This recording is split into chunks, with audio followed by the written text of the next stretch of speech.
My name is Dr. Shyam. Today we will discuss about the half part of the adrenal gland. So हमने पिछली class में इसके बारे में पढ़ा था, इसकी सिमेट्री कि एड्रिनल ग्लैंड जो होती है किस जगह पर पाई जाती है अपनी बॉडी के अंदर और कैसे काम करती है, क्या इसकी सिमेट्री होती है, एनाटमी क्या होती है। तो हमने पढ़ा था कि ये ग्लैंड जो होती है एड्रिनल ग्लैंड, ये किडनी के जस्ट ऊपर की साइड में और पिरामिड शेप यहाँ रहती है, हेड ऑफ द किडनी यहाँ पर। ठीक है, अगर इसको हम ऐसे काट करके ऐसे देखेंगे ना तो यहाँ पर आपको दिखेगी कि ये इसकी इस तरह से सिमेट्री है। फिर हमने बात की थी इसके अंदर कि यहाँ पर हमने इसके बारे में बात की थी जैसे कि इसके अंदर 3 लेयर्स होती है, यहाँ पर 3 लेयर्स, और 3 लेयर्स क्या करती है, ये कॉर्टेक्स वाला पार्ट है। फर्स्ट जो इनर पार्ट है उसको कहते हैं medulla and the peripheral part is called the cortex. तो कॉर्टेक्स वाले पार्ट के अंदर 3 लेयर्स होती है, जोना ग्लोमेरुलोसा, जोना फेसिकुलेटा, जोना रेटिकुलेटा। तो 3 लेयर्स होती है, इन 3 लेयर से 3 टाइप के हार्मोन्स प्रोड्यूस होते हैं। The first one is the mineralocorticoid, second is glucocorticoid and third is sex corticoid, जो हमने लास्ट क्लास के अंदर पढ़ लिया था। तो आज हम इस क्लास के अंदर डिस्कस करेंगे regarding the disease adrenal gland से, रिगार्डिंग द बीमारियां कौन कौन सी होती है, डिजीज कौन कौन सी होती है, वो आज हम डिस्कस करते हैं। तो मेनली यहाँ पर हम बात कर लेते हैं कौन सी बीमारियां होती है। तो देखते हैं कि इसके अंदर मेनली 3-4 डिजीज होती है जो मेन है। जैसे बात कर लेते हैं एडिसन डिजीज। ये डिजीज होती है जब यहाँ पर low secretion of the cortical hormones. हम जानते हैं, हमने पढ़ा है कि किडनी के अंदर, किडनी के ऊपर ग्लैंड होती है एड्रिनल ग्लैंड, जिसके 2 पार्ट होते हैं, बाहर वाला पार्ट कॉर्टेक्स, अंदर मेडुला। तो मेडुला वाला पार्ट से हार्मोन निकलते हैं, हार्मोन्स कौन से, मिनरलोकॉर्टिकॉइड, ग्लूकोकॉर्टिकॉइड, सेक्स कॉर्टिकॉइड। अगर एडिसन डिजीज का मीनिंग हो गया कि यहाँ से जो कॉर्टेक्स से जो हार्मोन निकल रहे हैं वो कम अमाउंट में निकल रहे हैं, लेस अमाउंट में निकल रहे हैं। तो यहाँ पर लेस अमाउंट में निकलेंगे तो क्या होगा, तो मिनरलोकॉर्टिकॉइड का काम क्या होता है, मेनली सोडियम का रीएब्जॉर्प्शन। अगर मिनरलोकॉर्टिकॉइड ज़्यादा निकलेगा तो सोडियम रीएब्जॉर्ब ज़्यादा आएगा, सोडियम की अमाउंट बॉडी में ज़्यादा आएगी। सोडियम आप जानते हो नमक में भी होता है, नमक खाने से बीपी बढ़ती है ना।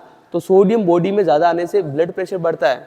अगर मान लो किसी की बीपी कम है तो उसको नमक का पानी डाल करके दे दो, वो पी लेगा तो उसकी बीपी बढ़ जाती है। अगर किसी की लो बीपी हो जाए तो नमक पिला दो, क्योंकि नमक के अंदर क्या होता है, Na सोडियम, NaCl। तो सोडियम खाते ही, सोडियम पीते ही क्या हो जाएगा, बीपी इंक्रीज हो जाएगी। तो यहाँ पर क्या हो रहा है, एडिसन डिजीज में वो वाला कॉर्टिकल पार्ट जो है वो डिस्ट्रक्ट हो जाता है। जैसे एक बीमारी है ट्यूबरकुलोसिस, TB।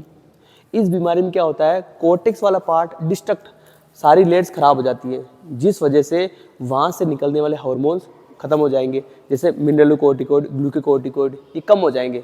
ये कम होंगे तो क्या हो जाएगा, जैसे बात कर लेते हैं मिनरलोकॉर्टिकॉइड। अगर मिनरलोकॉर्टिकॉइड कम होता है तो मतलब कि सोडियम का रीअब्जॉर्प्शन कम हो जाएगा, सोडियम अंदर आना कम हो जाएगा। अगर सोडियम अंदर कम आएगा तो बीपी कम हो जाएगी। सोडियम ज़्यादा आने से बीपी बढ़ जाती है, कम होने से बीपी कम हो जाती है। तो यहाँ पर सोडियम का रीअब्जॉर्प्शन बॉडी में, किडनी से सोडियम बॉडी में कम आ रहा है, मतलब ब्लड प्रेशर कम हो जाएगा। ठीक है, तो एडिसन डिजीज एक वो बीमारी है जो कि TB जैसी बीमारी की वजह से कॉर्टेक्स वाले जो रीजन है वो खराब हो जाता है, जिससे वहाँ से निकलने वाले हार्मोन्स कम हो जाते हैं। अगर वो कम हो गए तो कम होने की वजह से क्या हो जाएगा, यहाँ पर तो मिनरलोकॉर्टिकॉइड कम हो जाएगा, तो leads to decrease sodium amount. इससे क्या होगा, बीपी कम हो जाएगी। दूसरा glucocorticoid, glucocorticoid related to the glucose breakdown. तो यहाँ पर अगर ग्लूकेकॉर्टिकॉइड कम हो गया तो ब्लड में ग्लूकोज कम हो जाएगा। ब्लड में ग्लूकोज कम मतलब कि हाइपोग्लाइसीमिया। हम जानते हैं नॉर्मल क्या होता है, ब्लड शुगर, अपने ब्लड में शुगर की अमाउंट होती है। अगर ज़्यादा शुगर बढ़ने से क्या होता है, शुगर बढ़ने से बीमारी होती है, शुगर डायबिटीज़ हो जाती है। कहते हैं डायबिटीज़ मेलाइटस, कम होने पर ग्लूकोज कम हो जाता है। तो कहते हैं कि अगर यहाँ से ये ग्लैंड कॉर्टेक्स वाले पार्ट से हार्मोन नहीं निकलेंगे, हार्मोन्स नहीं निकलते हैं, तो ग्लूकेकॉर्टिकॉइड भी नहीं निकलेगा। ग्लूकेकॉर्टिकॉइड नहीं निकलेगा तो ग्लूकोज का अमाउंट ब्लड में कम हो जाएगा। अगर ग्लूकोज कम हो जाएगा तो उसको बोलते हैं हाइपोग्लाइसीमिया, ग्लूकोज कम हो जाएगा। इससे भी कई सारी बीमारी हो जाएगी। तो यहाँ से Addison disease is a type of disease in which the cortex part of the gland is destruct due to the many reasons like the TB, tuberculosis disease की वजह से ऐसा होता है। ठीक है, तो यहाँ पर बीपी भी कम हो जाएगी और ग्लूकोज का लेवल भी कम हो जाएगा। अब बात करते हैं, आप एक चीज़ याद रखना कि सोडियम और पोटेशियम जो होते हैं हमेशा वाइस वर्सा होते हैं। अगर सोडियम बढ़ेगा तो पोटेशियम कम होता है। अगर यहाँ पर क्या हो रहा है, sodium come, it means the potassium amount ज़्यादा हो जाएगी। तो यहाँ पर क्या होती है, अगर सोडियम अगर कम हो रहा है इसका मतलब पोटेशियम बढ़ जाता है, ठीक है। तो इस बीमारी के अंदर ऐसा होता है किसमें, एडिशन में। अब बात कर, देखो यहाँ पर लिखा हुआ सारी चीज़ें टर्म्स लिखी हुई है कि मिनरलोकोर्टिकोइड कम हो जाएगा यहाँ पर, ठीक है, ग्लूकोकोर्टिकोइड कम हो जाएगा, जिससे क्या हो जाएगा यहाँ पर देखो सोडियम लो बीपी, सोडियम कम होने पर लो शुगर दे रखा है यहाँ पर। उसके बाद में क्या दे रखा कि पोटेशियम ज़्यादा हो जाएंगे प्लाज्मा में, और यहाँ पर ना सोडियम की वैल्यू भी कम हो जाएगी, बाहर निकलेगा ज़्यादा, ब्लड में कम आएगा, बॉडी में कम आएगा, मतलब बाहर ज़्यादा निकल रहा है। तो यहाँ पर सोडियम बाहर ज़्यादा जा रहा है, नोजिया, वोमिटिंग और डायरिया, ये कुछ फीचर होते हैं किसके, एडिशन डिजीज के, ठीक है। नाउ नेक्स्ट, अब आगे बात करते हैं नेक्स्ट डिजीज के बारे में, ठीक है। तो अगली डिजीज है कुशिंग सिंड्रोम। जैसे आपने फोटो में देख रखा होगा, आपने कभी न कभी ऐसे पर्सन तो देखे ही होंगे जिनकी बॉडी के अंदर फैट जमा होती है बॉडी पर, इनका फेस ऐसे हो जाता है अजीब सा, बॉडी के अंदर इस तरह से बॉडी हो जाती है। असल में ये एक डिजीज़ है, किस वजह से होता है, तो यहाँ पर अगेन वही वाली बात है कि कुशिंग डिजीज़ जो होती है वो वहाँ से, जैसे मान लो कोर्टेक्स वाले जो हार्मोन्स है वो ज़्यादा निकलने लग जाते हैं।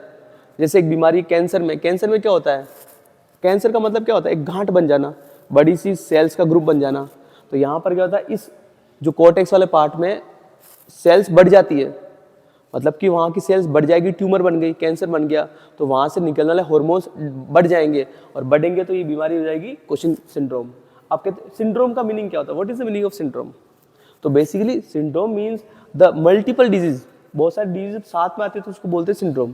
तो यहाँ पर कुशिंग सिंड्रोम में ये ऐसी मॉर्फोलॉजी हो जाती है। यहाँ पर क्या होता है कि ज़्यादा निकला, मान लो मिनरलोकोर्टिकोइड ज़्यादा निकला, तो ये क्या करेगा, एल्डोस्टेरोन बनाएगा ज़्यादा, एल्डोस्टेरोन ज़्यादा निकलेगा तो क्या करेगा, रीएब्जॉर्प्शन ऑफ सोडियम को बढ़ा देगा, नमक को बॉडी में बढ़ा देगा, नमक ज़्यादा, नमक मीन्स NaCl, तो सोडियम भी क्या होता है इसका पार्ट है, तो सोडियम ज़्यादा इट मीन्स ब्लड प्रेशर ज़्यादा। तो इस बीमारी में जब कोर्टेक्स वाले हार्मोन्स ज़्यादा निकलते हैं, जैसे मिनरलोकोर्टिकोइड ज़्यादा निकलेगा तो सोडियम को ज़्यादा बॉडी में लाएगा, तो ज़्यादा बॉडी में लाएगा तो ब्लड प्रेशर बढ़ जाएगा, तो यहाँ पर सोडियम की अमाउंट बढ़ जाती है, ठीक है।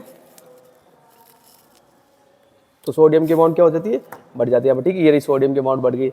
उसके अलावा अगले मैंने बताया था वाइस वर्सा होता है पोटेशियम, तो पोटेशियम की अमाउंट कम हो जाती है, दोनों वाइस वर्सा काम करते हैं, सोडियम ज़्यादा तो पोटेशियम कम, ठीक है। तो ये होता है। अब आगे बात करते हैं कि यहाँ पर ग्लूकोज के बारे में। अब ग्लूकोकोर्टिकोइड ज़्यादा, वो क्या करेगा, ब्लड में ग्लूकोज को बढ़ा देगा, हाइपरग्लाइसीमिया, तो यहाँ पर शुगर लेवल भी बढ़ जाता है, हाई ब्लड प्रेशर बढ़ता है, साथ में शुगर लेवल भी बढ़ जाता है यहाँ पर, ठीक है। ये रहा sugar level, high blood sugar level. तो नॉर्मल शुगर लेवल क्या होता है, 100 mg/dl, तो 100 ही अमाउंट होती है, ज़्यादा बढ़ने पर उसको बोलते हैं हाइपरग्लाइसीमिया या फिर डायबिटीज़ मेलाइटस। तो ये डिजीज़ है इसके अंदर, और यहाँ पर बॉडी की स्ट्रक्चर ऐसे हो जाती है। दिस डिजीज, इस बीमारी के अंदर क्या होता है, मून फेस, वैसे बोलते हैं बफेलो, अजीब सी स्ट्रक्चर हो जाती है, मुंह थोड़ा फूल जाता है, बॉडी थोड़ी फूल जाती है, स्वेलिंग आ जाती है बॉडी के अंदर, ठीक है, इसमें कुशिंग डिजीज में। नाउ द नेक्स्ट, अब आगे बात करते हैं नेक्स्ट डिजीज। तो नेक्स्ट डिजीज है एल्डोस्टेरोनिज्म। यहाँ पर क्या हो रहा है कि इस बीमारी में ओनली एक जगह ही चेंज होता है, वो है जहाँ से मिनरलोकोर्टिकोइड जो ना ग्लोमेरुलस होता है वहाँ पर गड़बड़ हो जाती है, वहाँ पर गड़बड़ हुई तो मिनरलोकोर्टिकोइड ज़्यादा निकलेगा, मतलब कैंसर जैसी कोई स्ट्रक्चर हो जाती है, वहाँ पर ट्यूमर बन जाती है, तो एल्डोस्टेरोन ही ओनली निकलता ज़्यादा, दोनों नहीं, ओनली एल्डोस्टेरोन, खाली एक हार्मोन है वो ज़्यादा बन जाएगा। अगर ज़्यादा बनेगा तो क्या होगा, यहाँ पर एल्डोस्टेरोन ज़्यादा बना तो यहाँ क्या हो जाएगा, सोडियम की अमाउंट बढ़ जाएगी, किस अमाउंट बढ़ जाएगी, सोडियम की, यहाँ पर सोडियम की अमाउंट बढ़ जाएगी, ठीक है। तो ये रहा सोडियम बढ़ जाता है तो लो पोटेशियम हो जाता है यहाँ पर। बस इसके अंदर इतना सा लिखा है कि अगर इस बीमारी में एल्डोस्टेरोन ज़्यादा निकलेगा, ओनली एल्डोस्टेरोन, तो सोडियम बॉडी में बढ़ जाएगा, तो ब्लड प्रेशर बढ़ जाएगा, सोडियम ज़्यादा it means potassium level low, तो यहाँ पर कम हो जाता है इसमें एल्डोस्टेरोनिज्म के अंदर, ठीक है। नेक्स्ट, अब आगे बात करते हैं लास्ट डिजीज, ये एड्रेनल विरिलिज्म। इसमें क्या होता है, इसमें जनरली बात करते हैं, ये सेक्स कॉर्टिकॉइड से रिलेटेड है। जैसे मैंने आपको बताया था अभी कि हम डिजीज़ पढ़ रहे हैं किसके रिगार्डिंग, एड्रिनल ग्लैंड से रिगार्डिंग, तो हम कोर्टेक्स वाले पार्ट से होने वाली डिजीज़ के बारे में डिस्कस कर रहे हैं। तो यहाँ पर फर्स्ट डिजीज जो थी उसके अंदर क्या था, वहाँ पर लो सिक्रेशन होता है, वहाँ पर लो सिक्रेशन होता है, यहाँ पर क्या हो रहा है, हाई सिक्रेशन वाली बीमारी पड़ रही है। जो फर्स्ट डिजीज थी वो थी फर्स्ट जो डिजीज़ थी वो लो सिक्रीशन की वजह से होती है, और बाकी सारी हमने अभी तक पढ़ी है ना वो ज़्यादा सिक्रीशन की वजह से होती है।